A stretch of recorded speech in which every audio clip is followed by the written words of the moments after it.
Astrology ప్రకారం ఈ December 29వ తేదీ ఆదివారం నుండి ఒక వారం రోజుల పాటు కన్యా రాశి వారు ఎటువంటి శుభ అశుభ ఫలితాలను పొందుతారో తెలుసుకోవాలంటే ఈ వీడియోని స్కిప్ చేయకుండా పూర్తిగా చూడండి. అలాగే శుక్రుడి యొక్క రాశి మార్పు ప్రభావం మీపై ఏ విధంగా ఉంటుందో కూడా తెలుసుకుందాం.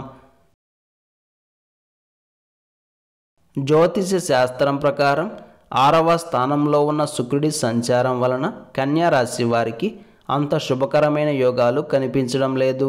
ఈ ఒక్క వారం మాత్రమే కాదు, దాదాపుగా ఒక నెల కాలం పాటు శుక్రుడు మీకు విలువైన శుభ ఫలితాలను ఇవ్వడు. అయితే కుజుడు మరియు గురుడు మాత్రం ఈ వారం మీకు లక్షణంగా యోగిస్తున్నారు. శుక్రుడి 6వ స్థాన సంచారం వలన వచ్చే సంవత్సరం జనవరి 29వ తేదీ వరకు, అంటే ఒక నెల కాలం పాటు కన్యా రాశి వారి మనసు ఎప్పుడు చూసినా ఆందోళనగానే ఉంటుంది. శారీరకంగా కూడా ఆరోగ్యం అంత బాగుండదు. అందుకే ఈ సమయంలో ఆరోగ్యపరమైన జాగ్రత్తలు కూడా తప్పనిసరి అవుతాయి. సమాజంలో గౌరవ మర్యాదలు కుంటుపడే అవకాశం ఉంది. కాబట్టి ఏ మాట మాట్లాడినా, ఏ నిర్ణయం తీసుకున్నా జాగ్రత్తగా ఆచితూచి వ్యవహరించాల్సి ఉంటుంది. లేకుంటే ఖచ్చితంగా ఇబ్బందులు పడాల్సి వస్తుంది. ఇక ఈ వారం కన్యా రాశి వారికి అవునంటే ఒక తలనొప్పి, కాదు అంటే మరొక తలనొప్పి అన్నట్లుగా ఉంటుంది. ఆర్థికపరమైన వ్యవహారాలు బాగా చికాకు పెడతాయి. రుణ ప్రయత్నాలు చేయక తప్పని స్థితిగతులు గోచరిస్తున్నాయి. తప్పదు కదా అని అధిక వడ్డీ రేట్లకు రుణాలు చేస్తే భవిష్యత్తులో ఇబ్బందులు పడాల్సి వస్తుంది. దయచేసి జాగ్రత్త వహించండి. ఈ సమయంలో మీ రూపాయి మీకు అక్కరకు రావడం కష్టమే అవుతుంది. ఇంట మరియు బయట వివాదాస్పదమైన సంఘటనలు చోటు చేసుకుంటాయి.